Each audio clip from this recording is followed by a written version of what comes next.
Agriculture, Food and Markets. Legislatively, I was designated as the chair of the Working Lands Enterprise Board, and it's been a pleasure to work on this particular task. And I just want to give you a few overarching remarks and provide some time for my fellow partners and as well as some grant recipients to make some presentations to you to give you a flavor for what we've been up to for the last year. First and foremost, I want to thank you as legislators.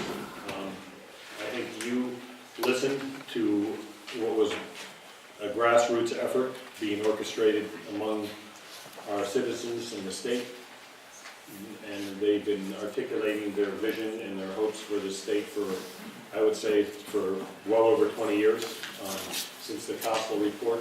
It was reaffirmed by the Vermont Council of Rural Development's working their future report, where they, once again, the citizens of Vermont, articulated a desire and a preference and a support for active working landscape, where we have that beautiful pattern of countryside, working countryside, and active, vibrant villages. And I want to thank all of you as legislators for listening to that call and supporting that initiative. I think as a former legislator, I think you exemplified exactly what legislators are supposed to do. I also want to thank our governor, who I believe asked us all to stretch in our thinking in terms of how we wanted to structure, administer, and fund this program. I remember being in your committee rooms, trying to figure out how to go about doing this the best way. I remember being in the governor's office and him asking me and my fellow administrative officials how to do this best. And I think the tension at the time actually made for a better program in the end. And that's leadership on all sides, and I thank all of you for that. So I think we're off to a good start. We've got one full year under our belt. We have invested over, the Working Landscape Enterprise Board has invested over $1 million in 37 agricultural and forestry projects, reaching every county of the state. We have funded 25 ag projects and 12 forestry projects, and that's in proportion to the number of applications from each one of those sectors, if you will, that were submitted. That represents 389 applications from every county of the state, requesting $12 million in funds. That's 12 times the amount that you appropriated in the first year of this program. And we believe that's a clear demonstration of the need and the interest and the support for the working landscape and all that it means for the state of Vermont. We estimate, and I want to underscore the word estimate at this juncture, that you as representatives of the people of the state of Vermont, investment in our working landscape is likely to create 45 new jobs in the working landscape sectors.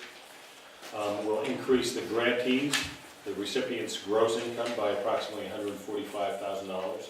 That's gross income, not net. And it will increase the utilization of value-added ag and forestry products by about $34,000 per grantee.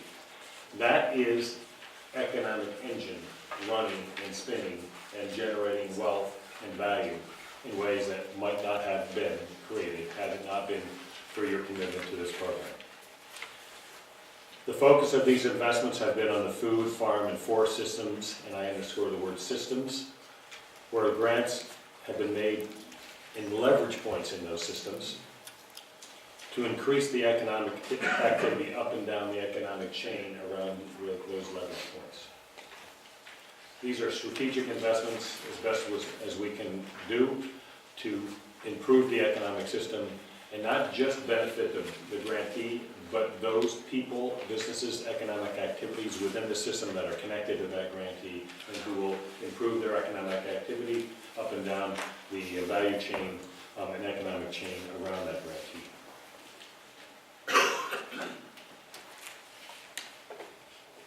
This represents an incredible effort, I believe, at a very difficult fiscal time in the state of Vermont's history, where, as I mentioned earlier, the Working Lands Coalition came together over a long period of time where the legislature stepped up and listened, where the board members of the Working Landscape Enterprise Board, I have to tell you, did the kind of voluntary work that makes us all proud to be Vermonters. They put in many, many hours, way beyond the call of duty, to make this first year a success. When we have close to 400 applications in the first year, those members of that board all invested time in understanding the program, articulating the structure, and then administering the applications and making the selections so we could have a successful program. They were supported by the ex officios that you included on the board, who brought wisdom as well as work. As our partners, Forest Parks and Recreation and the Agency of Commerce and Community Development, also were at the table. And I also want to recognize the staff of all three of the agencies and the work they put in, because it's been long and hard and well beyond the call of duty for them as it was for the board members. I particularly want to recognize the three members of the that have been assigned to this work within the Agency of Agriculture: Colleen Leonard,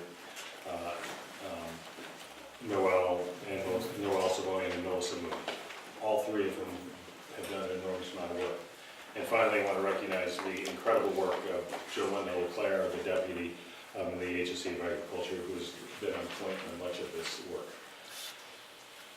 So that work of all those people has been endorsed this year by the governor in a meaningful way. He's included as part of his base budget, and he's added an increase to the fund by 5%, approximately $75,000 increase over last year's budget.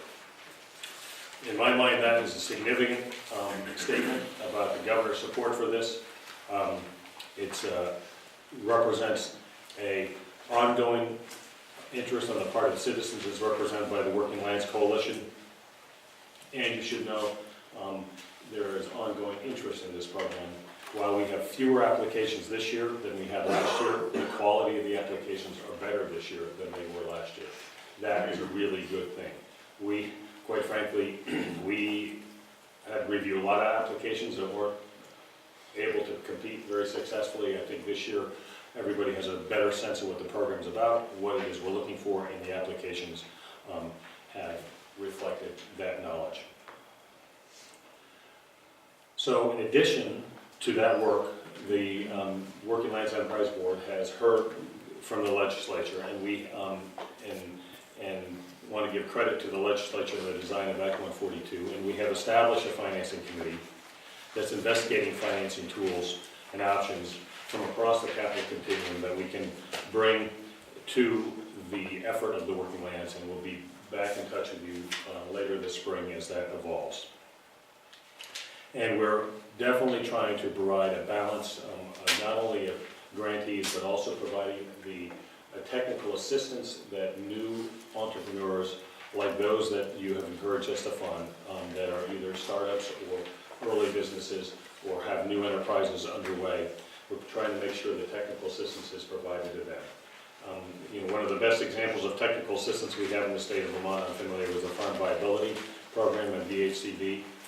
Certainly the Vermont Enterprise Program at Vermont Sustainable Jobs Fund. Those are technical assistance programs where if you look at the record of the application of those funds to that technical assistance program, the success of the businesses and entrepreneurs that have engaged in those activities, the success goes up significantly. And we're trying to make sure we provide that technical assistance so these grantees are successful, and therefore the people they're connected to, the businesses are connected to, the economic chains of the farm, food, and forest systems are successful as well. So I want to thank all of you on what I think we can accurately describe as a successful first year. We learned a lot. I think you will hear some stories from some of the grantees. We're here to answer questions. We certainly appreciate the opportunity and the trust that you provided us to administer this program. I think it's important to note that while this program has been an enormous amount of work, well beyond, frankly, the resources that we had to begin with. We believe it's successful. We believe the grantees are good grantees. We don't, frankly, anticipate every grantee that we will fund in the future will hit the bell perfectly well.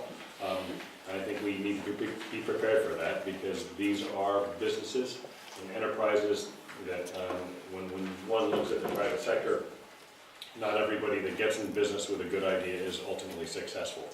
But the programs, this program has made investments in businesses and activities we do believe have a good chance of success. It will amplify the economic activity and the value generated to our communities, both economically, environmentally, and culturally.